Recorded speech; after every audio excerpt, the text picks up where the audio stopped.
Bonjour à tous, nous sommes en 1990. Cédant à la Warner Bros., Clint Eastwood produit un nouveau polar musclé pour combler l'échec injuste du très beau Chasseur blanc, cœur noir. Nous allons en parler avec un vrai cinglé de cinéma. J'ai en effet le très grand plaisir de recevoir Johan Orzulik. Il fait partie des rédacteurs de la très célèbre chaîne YouTube, le Ciné-Club de Monsieur Bobine, ainsi que du site internet Furiosa. Il est aussi le co-auteur du livre Le Wachowski, matrice d'un art social, chez Sord d'édition, que voici. Johan, je suppose que le film a ta bénédiction, puisque tu m'as dit oui spontanément. Oui, j'adore le film, d'autant que c'est le premier film réalisé par Clint Eastwood que j'avais vu étant môme. Voici l'essentiel sur La Relève.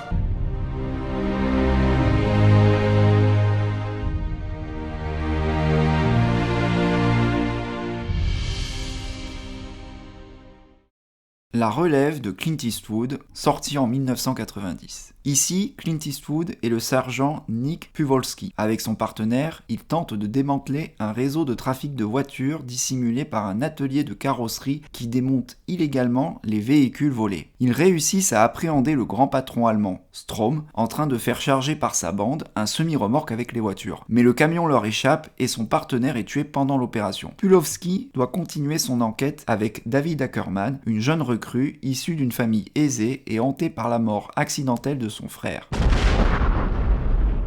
Le jeune David Ackerman est incarné par Charlie Sheen, le fils de Martin Sheen. C'est dans Platoon qu'on parle de lui pour la première fois, mais c'est pour Wall Street que sa renommée devient planétaire, avec pour partenaires son père et Michael Douglas, le grand acteur portoricain Raúl Julia et le criminel et trafiquant allemand Strom. Il est Gomez Adams dans les deux adaptations de la série La famille Adams. On le retrouve aussi chez Francis Ford Coppola, Hector Babenco ou Sidney Lumet. Il décède prématurément à 54 ans d'un accident vasculaire cérébral. Son corps est rapatrié à Porto Rico où des milliers d'admirateurs viennent lui rendre hommage. La venimeuse épouse de Strom est génialement incarnée par Sônia Braga. C'est l'actrice brésilienne la plus populaire, elle a tourné dans plus de 150 films et séries. Elle était déjà la partenaire de Raúl Julia dans Le baiser de la femme araignée en 1985. Elle revient sur le devant de la scène internationale avec le très beau film brésilien Aquarius en 2016. On croise aussi deux seconds rôles que vous connaissez bien, Tom Skerritt dans le rôle du riche PDG, il est le capitaine Dallas dans Alien le 8e passager, et Lara Flynn Boyle dans le rôle de Sarah. Elle est l'inoubliable Donna Hayward, l'amie de Laura Palmer dans la série Twin Peaks. Enfin, vous apercevrez dans l'orchestre Kyle Eastwood, le fils de Clint Eastwood, à la guitare basse. Le scénario est l'œuvre de deux hommes, Scott Spiegel, ami de jeunesse de Sam Raimi, avec lequel il coécrit le scénario de Evil Dead 2, Boyce Yokin, déjà au générique de la première adaptation cinématographique du Punisher. Depuis, il a fait son chemin, alternant scénario et réalisation. On retrouve les collaborateurs de Malpaso Company, la maison de production de Clint Eastwood. Lenny Niehaus pour la musique, qui écrit une partition très proche de celle de Lalo Schifrin, Joel Cox au montage, c'est son 13e film pour Malpaso, Jack Green pour l'éclairage. Nous reviendrons sur son magnifique travail nocturne, si cher à Clint Eastwood. Buddy Van Horn, son plus fidèle compagnon, a supervisé les trois grandes séquences d'action, la poursuite sur l'autoroute, l'évasion en vol plané et le télescopage entre les deux avions. Terry Leonard, qui était sur Apocalypse Now, a dirigé les 88 cascadeurs nécessaires pour la poursuite sur l'autoroute. Pour la production, Clint Eastwood collabore pour la première fois avec David Valdés. Il produira entre autres Impitoyable et La Ligne Verte. On croise enfin Frank Capra III, petit-fils de Frank Capra, comme assistant réalisateur. La relève est commandée par la Warner Bros.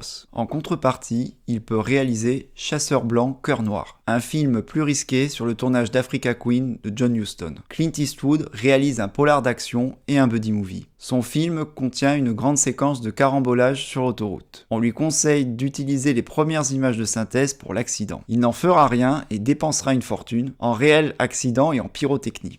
Ces carambolages en chaîne, on les croise dans La Grande Casse et son remake 60 secondes chrono et dans le cultissime Blues Brothers de John Landis. La séquence avec le camion porte-voiture est reproduite presque telle quelle par Michael Bay dans Bad Boys 2 avec Martin Lawrence et Will Smith. Quant au vol plané du haut d'un immeuble effectué avec la Mercedes Cabriolet 500 SL, il s'agit d'une des plus ambitieuses explosions du cinéma de cette époque. Pour conclure sur le sujet, on notera aussi le pittoresque interrogatoire de Morales pratiqué avec avec un aimant de levage dans l'entreprise de casse pendant qu'Ackerman doit se débarrasser de 2 molosses. L'action en général se déroule à Los Angeles pour la première fois de la filmo de Clint Eastwood après New York, San Francisco ou la Nouvelle-Orléans. La ville horizontale est filmée principalement la nuit et dans sa partie très urbaine pour rappeler graphiquement les anciens polars de Clint Eastwood. Jack Green fait comme d'habitude un magnifique travail d'éclairage urbain et nocturne dans l'héritage direct de Bruce Surtees, l'ancien photographe de Clint Eastwood, spécialiste du sombre. De par cette approche lorgnant davantage du côté du film noir et de l'expressionnisme, le film prend ses distances avec les néons et autres fumigènes à l'œuvre dans les 80s. Voici quelques exemples de son travail d'éclairage dans l'obscurité, comme par exemple les étincelles produites par la ferraille du truck sur l'asphalte de la freeway.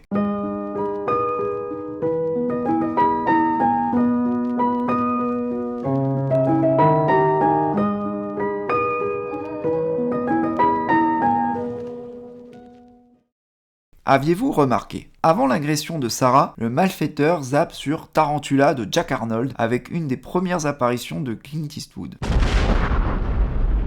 Malgré la différence d'âge entre Pulowski et Ackerman, le film en est un. Rapidement, les relations entre l'inspecteur et sa jeune recrue ne sont plus les méthodes du flic expérimenté obligé de former un amateur. Dans la deuxième partie du film, les deux hommes se rapprochent sur bien des points. Des méthodes expéditives qui priment sur la légalité, leur impertinence face à la hiérarchie, un passé douloureux et des préoccupations communes. Et Pulowski passe son temps libre à réparer une moto et reçoit l'aide d'Ackerman. Occupation très américaine qui soude deux générations qu'on retrouve au cœur de la dramaturgie de son chef-d'œuvre Gran Torino. La relève reprend clairement les codes du genre popularisés par 48 heures en 1982 avec Eddie Murphy et Nick Nolte, et par Les Deux Armes Fatales avec Mel Gibson et Danny Glover en 1987 et 1989. Dans L'Arme Fatale 2, il y a de nombreux éléments communs avec la relève. L'introduction avec la course-poursuite sur l'autoroute, le vieux flic au bord de la retraite incarné par Danny Glover et son célèbre « Je suis trop vieux pour ces conneries », le partenaire plus jeune impertinent, le vol plané de la voiture quasi identique dans les deux films, mais il est aussi important de rappeler que c'est Clint Eastwood qui a amorcé ce renouveau du cinéma d'action dès 1977 avec L'épreuve de force. Ce dernier peut en effet être considéré comme un pionnier ayant posé les bases narratives et esthétiques du cinéma d'action qui allait déferler dans les années 80, notamment sur les productions Joel Silver, heureux producteur de 48 heures, Commando, Piège de cristal et L'Arme fatale justement. On peut donc voir la relève comme une manière pour Clint Eastwood de boucler la boucle vis-à-vis de tout un pan du cinéma d'action, dont il a contribué à poser les bases, en même temps qu'une œuvre de transition sur diverses thématiques qui irriguent son cinéma. Mais le film de Clint Eastwood raconte aussi l'histoire d'un passage de relais, plus encore la transmission d'un héritage, représenté par le personnage de David Ackerman. À ce titre, si Clint Eastwood est le personnage central, ce dernier est en retrait dans la deuxième partie du film, permettant à Ackerman de devenir la fameuse relève du titre français. Il se met aussi en retrait à travers un effet de symétrie narrative où des éléments du premier acte sont malmenés par Ackerman, bien décidé à prendre le dessus. La séquence du bar, de l'attaque des chiens ou du coup de poing arrêté. Enfin, l'arrivée d'Ackerman dans le bar est entourée d'un halo de lumière comme celui affecté normalement à Clint Eastwood. Il s'agit de clore définitivement la saga, ce que Clint Eastwood n'avait pas réussi dans la dernière cible. Il propose donc un 6e volet non officiel et bien des points sont identiques. Dans la séquence d'introduction, il patrouille avec un équipier qui sera tué, il vise les malfaiteurs placés dans la même position et cadrés de la même manière que le légendaire inspecteur, il ne veut pas d'un débutant comme équipier, mais finira par l'adopter et par l'apprécier au bout d'un certain temps. Il rencontre son indique dans l'arrière-boutique d'un bastringue en laissant son partenaire sans défense. Et la prédominance rouge dans le bar rappelle celle du club de striptease dans lequel se rend Scorpio.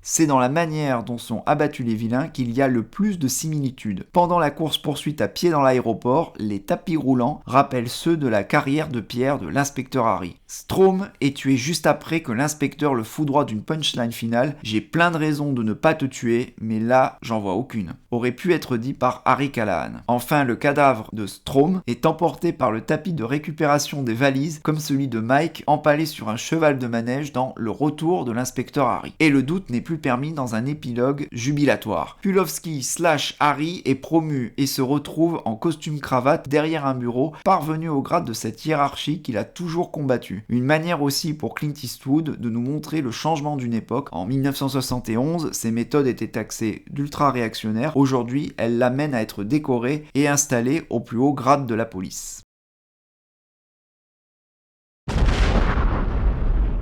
Même si cette nouvelle production de commande est divertissante, Clint Eastwood, comme à son habitude, écrit des personnages empreints de destruction. L'introduction du film est une séquence de cauchemar. Il présente le jeune David Ackerman comme traumatisé par la mort de son frère, dont il se croit le responsable. Bien que fils à papa d'un richissime PDG, c'est donc par vocation qu'il s'engage dans la police pour exorciser un passé douloureux. Il affronte son père qui a tenté de payer Pulowski pour qu'il surveille et protège son fils, mais à la fin de la séquence, Pulowski, qui a refusé cette tentative de corruption, ramassera quand même les billets. Accepte-t-il finalement la proposition du père protecteur ou n'est-il pas question de tourner le dos à une belle somme d'argent? Toute l'ironie de personnages insaisissables qu'il aime tant véhiculer se résume dans cette image. Côté anti-héros, Clint Eastwood pousse son personnage jusque dans ses propres limites. Il est immobilisé, ficelé sur une chaise, neutralisant ainsi toute tentative d'héroïsme. Le mal alpha est transformé en proie dont on a du mal à savoir si elle est consentante ou pas. Le film vire au sadomasochisme grâce à la prestation de Sonia Braga. Cette séquence nous rappelle quelques-uns des beaux moments des déviances nocturnes du flic de la corde raide. Quant à Charlie Sheen, il faut le voir mettre le feu à un bastringue dans une ambiance totalement diabolique pour être certain qu'on est bien dans un polar de Clint Eastwood. De par ses divers aspects, La Relève est aussi pour Clint Eastwood une forme d'autocritique vis-à-vis de l'icône qu'il est devenu et qui culminera dans Impitoyable, ainsi qu'une volonté de passer le flambeau à d'autres générations, comme l'atteste la scène finale. À 60 ans, il introduit un nouveau personnage capable de générer des suites potentielles. Le titre original, The Rookie, qui signifie le débutant, insiste dans ce sens. Les mauvaises critiques qu'essuie Charlie Sheen effacent définitivement un avenir où le jeune acteur aurait pu prendre la suite. Mais La Relève est surtout à l'origine d'une très grosse erreur des dirigeants de la Warner Bros. À sa sortie, le film est un semi-échec et ne répond pas à leurs attentes financières. Clint Eastwood entre alors dans un bras de fer avec eux car il le considère comme trop vieux. Il ne pense pas qu'il puisse de nouveau générer des succès. En conséquence, il signale qu'ils produiront encore un film et ce sera terminé. Ce qu'ils ignorent, c'est que le prochain sera Impitoyable. Le 8e plus gros succès du western de l'histoire mondiale du cinéma. Mais ceci est une autre histoire. Bon film.